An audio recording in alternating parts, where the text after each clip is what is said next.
안녕하세요. 매일 새로운 사연을 전하는 읽어주는 사연 라디오입니다. 구독과 좋아요, 많은 공유 부탁드립니다. 오늘의 사연 시작하겠습니다. 안녕하세요. 저는 재혼한 지 1년 조금 넘은 40대 주부입니다. 저는 지금 드라마보다 더 드라마 같은 상황 속에서 하루하루를 살고 있습니다.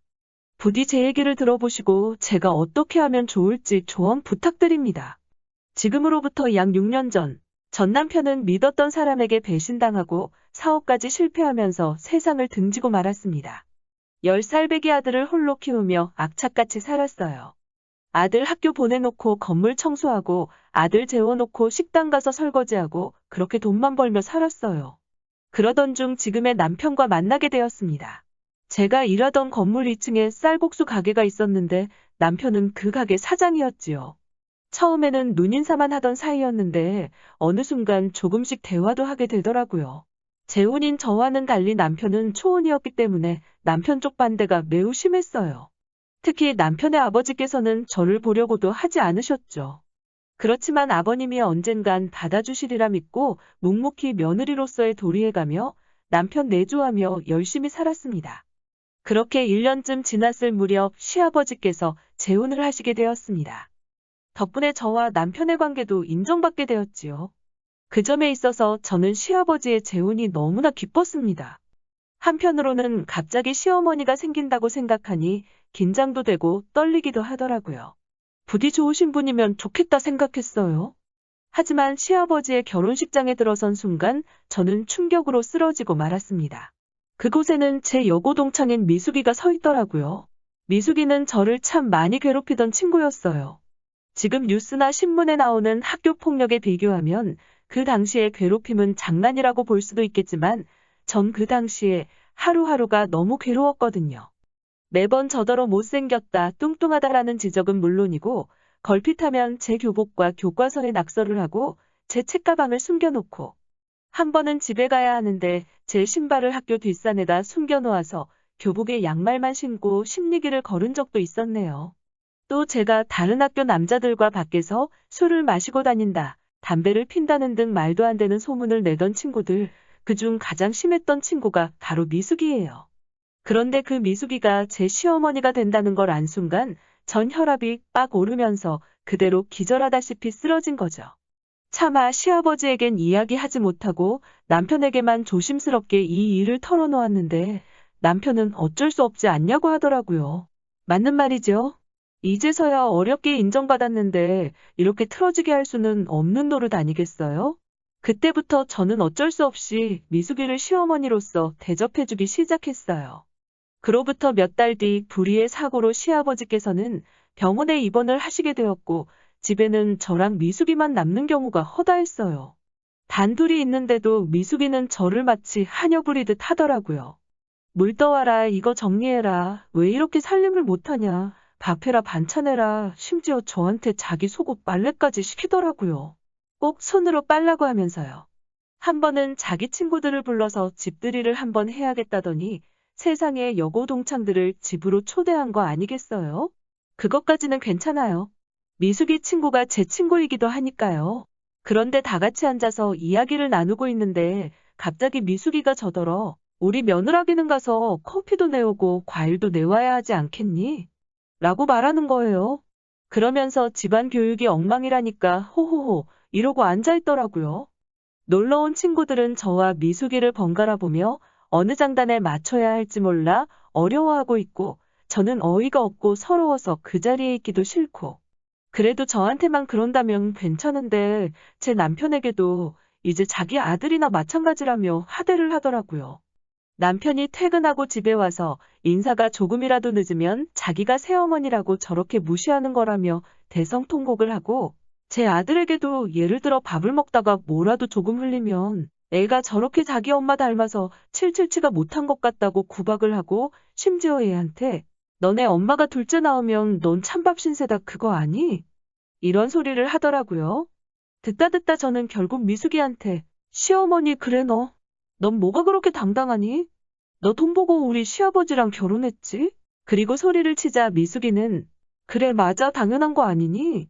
나이가 25살이나 차이가 나는데? 라고 하는 거예요.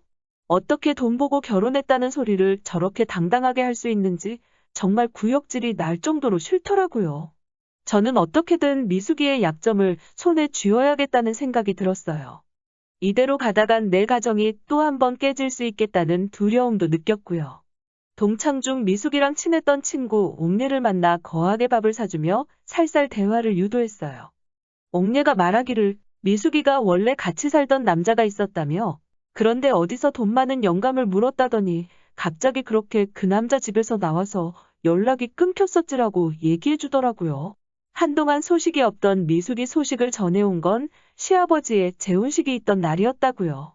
그래서 그럼 미숙이랑 살던 남자는 어떻게 됐냐고 묻자, 미숙이가 도망간 이후로 남자 혼자 애 키우면서 살고 있어 아주 미숙이 찾으면 가만 안 둔다고 길길이 뛰더라라고 얘기를 하더라고요. 저는 이 흥미로운 이야깃거리를 놓칠 수 없었죠. 그래서 그 미숙이랑 살던 남자를 찾기 위해 수소문을 시작했어요. 몇 다리를 건너서 간신히 그와 연락이 닿았지요. 그리고 어느 날 평소와 마찬가지로 미숙이가 거실에 떡하니 앉아 제 일거수일투족을 감시감독하고 있더라고요. 저는 일부러 보란 듯이 그 남자에게 전화를 걸었어요. 그리고 상호 씨 안녕하세요라고 인사를 하며 미숙이의 반응을 보았죠. 아니나 다를까 얼굴 낯빛이 그렇게 좋지 못하더라고요. 제가 전화를 끊고 나자 미숙이는 저에게 상호 씨라는 사람은 성이 뭐냐고 묻더라고요. 저는 박상호예요. 라고 대답했어요. 대답하자마자 미숙이가 당황하는 게 느껴지더라고요. 저는 이때를 놓치지 않고 시어머니께서도 상호 씨 알지 않으시냐고 묻자 미숙이는 내가 그 사람을 어떻게 아냐고 칠색팔색을 하더라고요. 그래서 천호동에서 같이 살림 차리고 살던 거 아니야? 그 사람 지금 너 엄청 찾던데 라고 말했죠. 그러면서 너는 네 애 안 보고 싶니? 라고 물었죠. 그러자 미숙은 갑자기 몸을 사시나무 떨듯 떨며 그 얘기 누구한테 들었냐며 절대 자기 남편이, 그러니까 제 시아버지가 알게 하면 안 된다고 으름장을 놓더라고요. 바라는 게 뭐냐고 묻길래 난 너와 그저 잘 지내고 싶을 뿐이라고. 내 남편, 내 자식 가만히 내버려둬 주면 나도 너의 결혼 생활에 끼어들 생각이 전혀 없다고 말했죠. 진심이니깐요. 그렇지만 미숙이는 그 간단한 약속조차 못 지키더라고요. 며칠 잠잠한가 싶더니 또 집어를 게 못 준다는 말처럼 그 본성이 어디 안 가더라고요. 시아버지가 집으로 오신 이후로 시아버지와 저희 부부 사이에서 교묘하게 이간질을 시작하더라고요. 시아버지가 안 계신 동안 저희가 얼마나 이 집에서 자기를 무시하고 구박했는지 말도 안 되는 소리를 하면서요. 하지만 사랑에 눈이 머신 저희 시아버지는 오로지 미숙이의 말만을 듣고 미숙이 편만 드시는 거예요. 저한테도 아무리 니들끼리 친구여도 네 시어머니니까 어머니 하고 부르라고 하시는데 그게 말처럼 쉽나요? 옛말에 화내는 시어머니보다 말리는 시누이가 더 밉상이라더니 자기가 이간질해놓고 막상 시아버지가 화를 내시려고 하면 꼭 아이고 애들한테 그러지 말라며 시아버지를 막는 척하는 그 연기가 아주 연기 대상감이더라니까요. 그러다 제가 결국 모든 사실을 폭로할 수밖에 없는 결정타가 있었습니다. 바로 시아버지가 외출하시는 시간들을 노려 미숙이가 바람을 피고 있었던 거지요. 그러니까 미숙이에게는 원래 같이 살던 남자와 저희 시아버지, 그리고 요즘 만나는 새로운 남자친구까지 남자가 셋이나 있었던 거죠. 아무리 저를 늦게 인정해주신 시아버지지만 사랑하는 남편의 아버지이신데 이런 여자한테 농락당하는 건 더 이상 며느리로서 지켜볼 수가 없더라고요. 저는 사랑하는 남편과 시아버지를 위해 모든 사실을 폭로해야겠다고 마음먹었어요. 그리고 얼마 뒤 미숙이의 생일이었습니다. 미숙이는 생일 일주일 전부터 제 귀에 딱지가 앉을 만큼 자기가 뭘 먹고 싶은지, 선물로 뭘 받고 싶은지 떠들고 다니더라고요. 생일 당일날 시아버지 미숙이 저와 남편이 모여 식사를 하려고 하는데 집 초인종이 울립니다. 누구세요? 하고 나가보니 웬 건달 같은 남자와 10살 정도 된 남자아이가 서 있더라고요. 제가 나가서 안 들어오자 미숙이가 거기서 뭐해? 이러고 부엌에서 현관 쪽으로 오는데 갑자기 그 꼬마 아이가 미숙이를 보더니 엄마 그동안 어디 갔었어? 라며 눈이 동그래져서 묻고 갑자기 눈물을 터뜨립니다. 바로 미숙이의 친아들이었지요. 시아버지의 표정을 슬쩍 보니 불그락푸르락 난리도 아니더라고요. 그도 그럴 것이 시아버지께서 저를 반대하셨던 가장 큰 이유가 저한테 애가 딸려 있다는 거였는데 결국 미숙이도 애딸린 여자였던 거죠.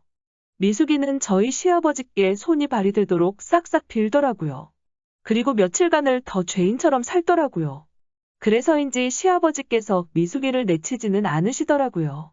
대신 시아버지께서는 미숙이에게 어른 대접 받고 싶으면 애들한테 어른처럼 행동하라고 한마디 하셨더라고요.